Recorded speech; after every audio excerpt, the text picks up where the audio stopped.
বাংলাদেশের অত্যাচারের বিষয় বিশ্বে ছড়িয়ে পড়েছে। বাংলাদেশের সাথে দেশের সীমান্ত কাঁটাতারের বেড়ার বিষয় নিয়ে মন্তব্য করলেন ভারত সেবাশ্রম সংঘের মহারাজ স্বামী প্রদীপ্তনন্দজি মহারাজ। তিনি জানিয়েছেন, ২০ বছর কংগ্রেস দেশের ক্ষমতায় থেকেও সীমান্তের প্রাচীরের ব্যবস্থা করতে পারেনি। বর্তমান সরকারের স্বরাষ্ট্রমন্ত্রী কাঁটাতারের বেড়া দিয়ে সীমান্ত রেখা তৈরি করার চেষ্টা করছেন। তারা বলছে এখন এটা আমাদের ভারত সরকারের স্বরাষ্ট্র বিভাগ এটা একটা বোল্ডলি স্টেপ নিচ্ছে যাতে কাঁটাতারের বেড়া হয়, কারণ এটাতে আমাদের বহু সরকারের গাফিলতি ছিল। কংগ্রেস গভর্নমেন্টের সময় আমরা করতে পারিনি, অন্য চীনের তো প্রাচীর দিয়ে ঘিরে রেখেছেন। আজকে এটা আমাদের দরকার ছিল, আমাদের সরকাররা রাজনীতি করেছেন। এখন আমাদের মুর্শিদাবাদের বাঘ এখন বলছে পাকিস্তান, মালদা, মুর্শিদাবাদ, দিনাজপুর পাকিস্তানে চলে যাবে। তারা ২০ বছর থাকলেন তখন তিনি বললেন না, তারা ৩০ বছর যাবৎ রাজত্ব করলেন তখন তিনি বললেন না, এখন তিনি বলছেন। তার মানেটা কি? এখন আমাদের অবস্থা খুব ভয়াবহ হয়ে দাঁড়িয়েছে। ভারতের প্রতিবেশী দেশ বাংলাদেশে হিন্দুদের ওপর নির্মম অত্যাচারের প্রতিবাদে শনিবার সনাতনী হিন্দু সমাজের উদ্যোগে মহিষাদলের সিনেমা মোড় সংলগ্ন মহিষাদল স্পোর্টিং ক্লাবের ময়দানে প্রতিবাদ সভার আয়োজন করা হয়।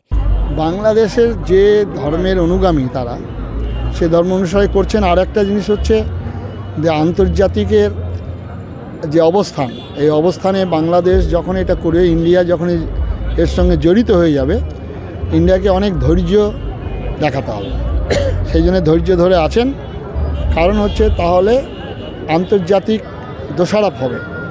যেটা ইন্দিরা গান্ধীর পক্ষে সুবিধা হয়েছিল, ইন্দিরা গান্ধীর হেল্প চেয়েছিল সেখানকার, আর এখন যেটা হচ্ছে উনি তো হেল্প চাইছেন না।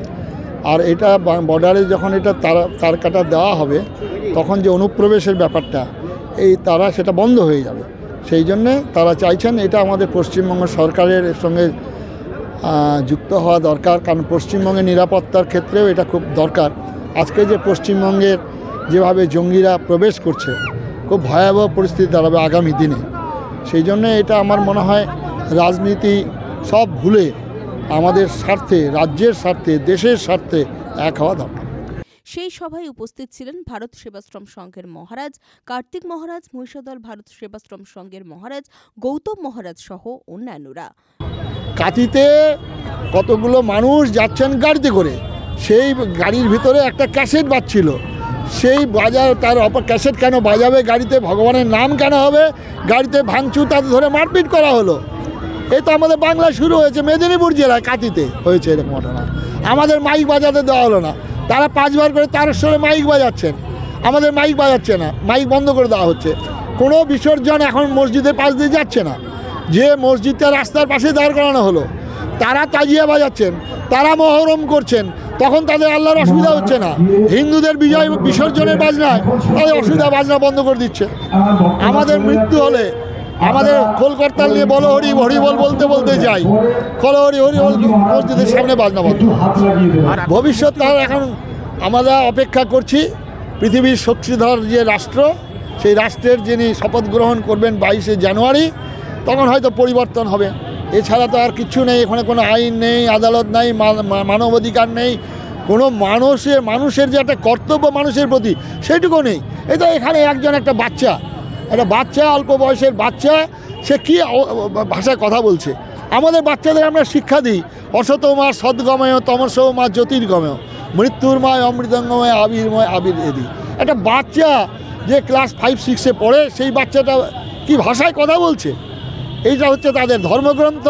আর সেই প্রশ্রয়টা পাচ্ছেন আমাদের কলকাতার দাঁড়িয়ে যারা বক্তব্য রাখছেন তারা। তো সেটা তো চাষ তো দূরের কথা, সেখানে দোকান কক্সবাজার লুটপাট করে দিল, ব্রাহ্মণবাড়িয়ার একের পর এক দোকানগুলো আগুন দিয়ে দিল। কালকে একটা যুবককে খুঁচিয়ে হত্যা করেছে। জমি তো দূরের কথা, মানুষকে হত্যা করে দিচ্ছে, মানুষকে শেষ করে দিচ্ছে, নিশ্চিহ্ন করে দেবে। এটা শুরু হয়েছিল 47 সালের আগের থেকে।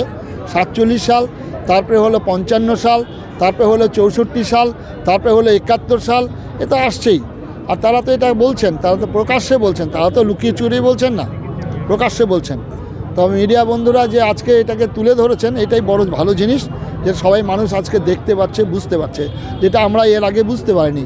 এর আগে মিডিয়ারা নানা রকম কারণেই তারা সরকারের পদলেহন করেছেন। এখন মিডিয়ারা বেরিয়ে এসছেন।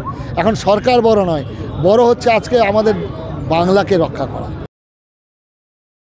রঞ্জন মাইতির রিপোর্ট, খবর BCBS।